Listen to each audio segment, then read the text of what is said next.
Berjumpa lagi dalam permenungan kita edisi Rabu 18 Oktober 2023, Pekan Biasa ke-28.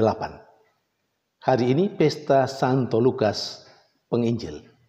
Bacaan-bacaan liturgi hari ini.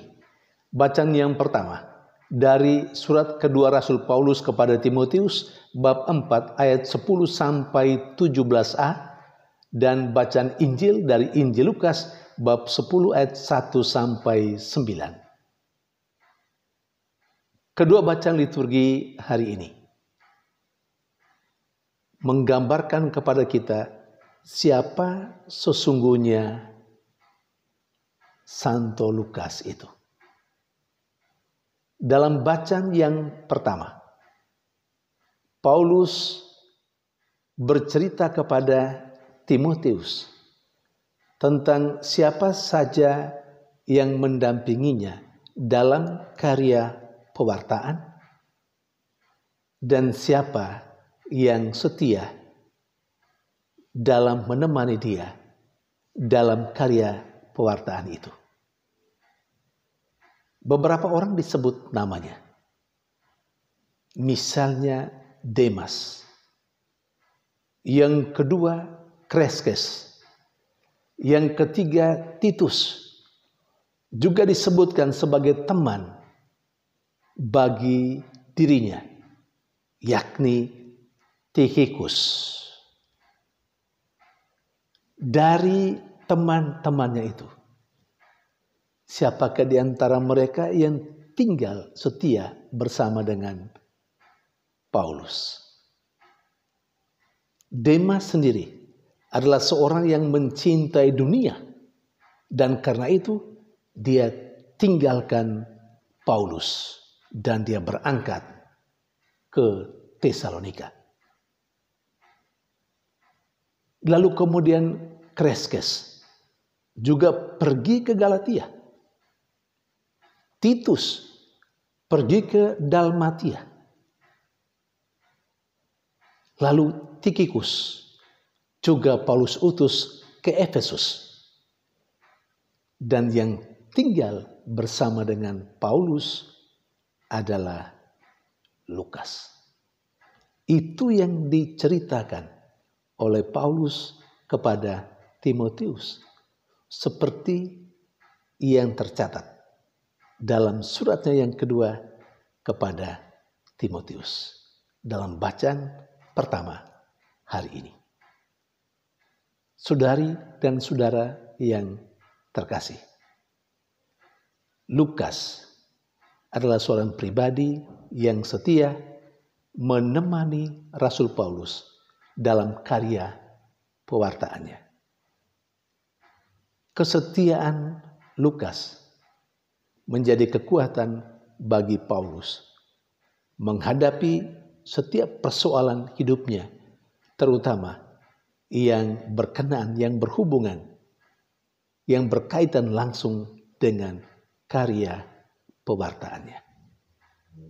Lukas merasa senasib seperjuangan dengan Paulus. Saudari dan saudara yang terkasih, dalam kehidupan kita sehari-hari, menapaki hidup kita yang tidak mudah, menapaki kehidupan kita yang sulit, kita pasti mendambakan kehadiran orang lain, entah itu sahabat atau apapun namanya. Kita membutuhkan, kita mendambakan kehadiran mereka yang memberikan kekuatan, peneguhan kepada kita. Pertanyaan refleksif untuk kita. Apakah kita sudah menjadi seorang sahabat yang setia bagi teman-teman kita yang ada dalam lingkungan kehidupan kita, yang ada dalam masyarakat kita? Apakah kita telah menjadi sahabat yang setia dari pasangan kita, dari orang-orang yang hidup sekomunitas dengan kita? Apakah kita merasa senasib dan seperjuangan dengan sahabat-sahabat kita, dengan teman-teman kita yang mengalami kesulitan dan penderitaan dalam hidupnya. Saudari dan saudara yang terkasih, sahabat dan teman kita membutuhkan kita menjadi teman yang setia dalam hidupnya. Demikian juga kita membutuhkan teman dan sahabat yang setia dalam hidup kita, dalam perjuangan kita, yang merasa senasib seperjuangan dengan kita, yang hadir pada saat yang tepat ketika kita membutuhkan mereka. Saudari dan saudara yang terkasih, kita biasa berteman, kita biasa bersahabat, tetapi terkadang persahabatan kita hanya pada saat-saat yang enak saja, pada saat-saat yang manis saja. Ketika kita mengalami kesulitan hidup, sahabat kita lari menjauhi kita. Atau mungkin terkadang juga kita menjadi sahabat yang seperti itu. Kita bersahabat dan berteman dengan orang-orang pada saat sahabat kita itu lagi pada masa-masa top, pada masa-masa hebat, pada masa-masa penuh sukacita, pada masa-masa penuh kegembiraan, penuh dengan keberhasilan.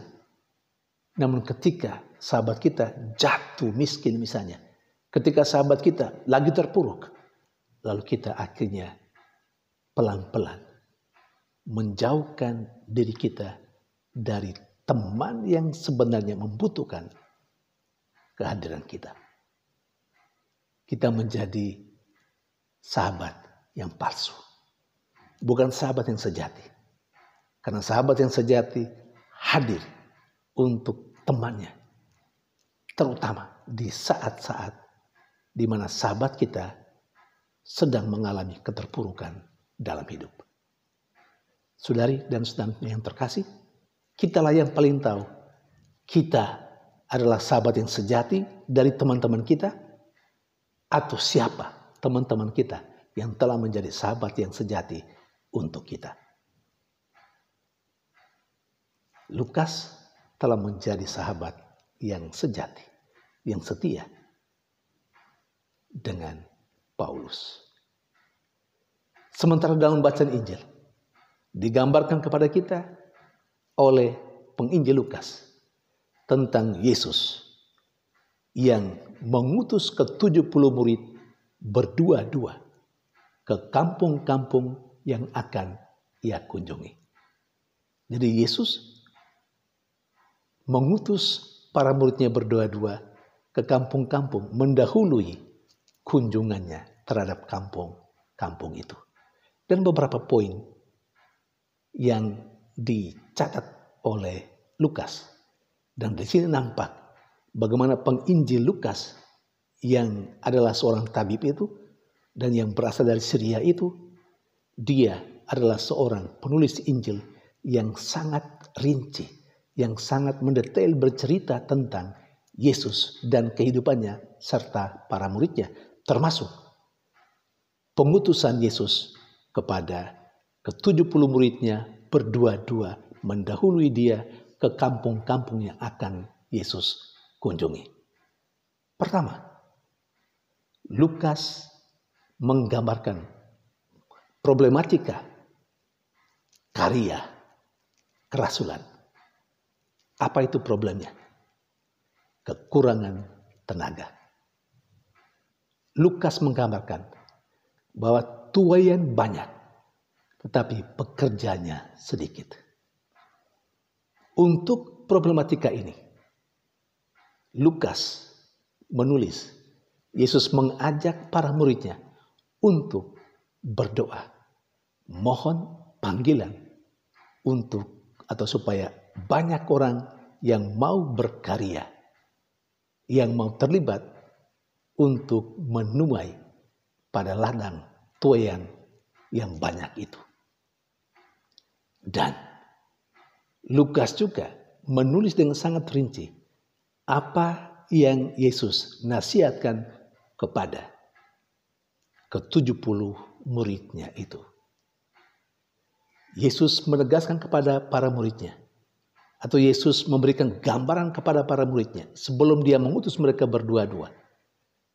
Yesus memberi gambaran bahwa para murid yang akan diutusnya itu diibaratkan dengan domba yang diutus ke tengah-tengah serigala.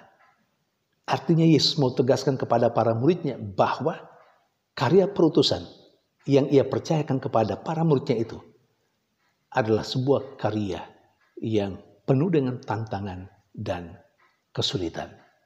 Ini maksudnya supaya para muridnya tahu persis bahwa supaya mereka jangan berpikir karya perutusan itu gampang-gampang saja, baik-baik saja. Tidak, ada banyak kesulitan dan tantangan yang akan dihadapi. Karena itu dalam nasihatnya Yesus juga mengajak para muridnya untuk membawa yang perlu saja. Jangan membawa hal-hal yang memberatkan karya perutusan mereka, karya pewartaan mereka. Bawa saja hal-hal yang perlu, yang mendukung, yang mensupport karya perutusan mereka. Lebih jauh secara rinci ini, Lukas, seorang penginjil yang menulis dengan sangat rinci apa yang dikatakan oleh Yesus kepada para muridnya yang dia utus. Masuk dalam rumah, memberikan salam, makan dan minum apa yang disiapkan. Saudari dan saudara terkasih, apa yang diceritakan dalam bacaan Injil menegaskan lagi kepada saya dan Anda, pribadi Lukas, seorang yang memperhatikan hal-hal yang kecil secara rinci. Ini perlu digarisbawahi atau menjadi salah satu poin penting untuk permenungan kita. Saudari dan saudara terkasih, seringkali dalam kehidupan sehari-hari kita hanya memperhatikan hal-hal yang besar dan kita mengabaikan hal-hal yang kecil yang kita anggap tidak penting. Padahalnya hal-hal yang besar itu akan bisa berjalan dengan baik dan mulus ketika hal-hal yang kecil pun diperhatikan dengan sungguh-sungguh. Seringkali kita mau berkarya atau kita mau terlibat dalam pekerjaan-pekerjaan yang luar biasa, sementara kita mengabaikan kerja-kerja kecil yang sederhana yang mungkin tidak kelihatan oleh banyak orang. Melalui bacaan Injil hari ini, kepada kita diingatkan betapa Lukas, penginjil itu, memperhatikan hal-hal yang kecil. Baiklah kita dalam kehidupan sehari-hari juga memperhatikan hal yang remeh-temeh, hal yang kecil dan sederhana, tetapi penting untuk sebuah bangunan yang lebih besar, untuk sebuah pekerjaan yang lebih besar. Apa artinya pekerjaan yang besar kalau yang kecil-kecil itu tidak diperhatikan?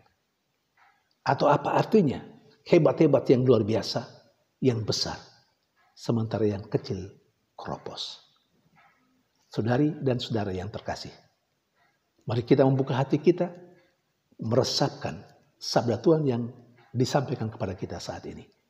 Dan kita mau memperbarui kehidupan kita untuk menjadi sahabat yang setia bagi sama kita, bagi sahabat kita, bagi teman kita. Dan mari kita juga memperhatikan hal yang kecil, remeh-temeh, tetapi penting untuk sebuah kehidupan yang lebih luas dan lebih besar, untuk sebuah tugas yang lebih hebat dan lebih luar biasa. Semua yang besar datangnya dari yang kecil dan sederhana. Tuhan memberkati.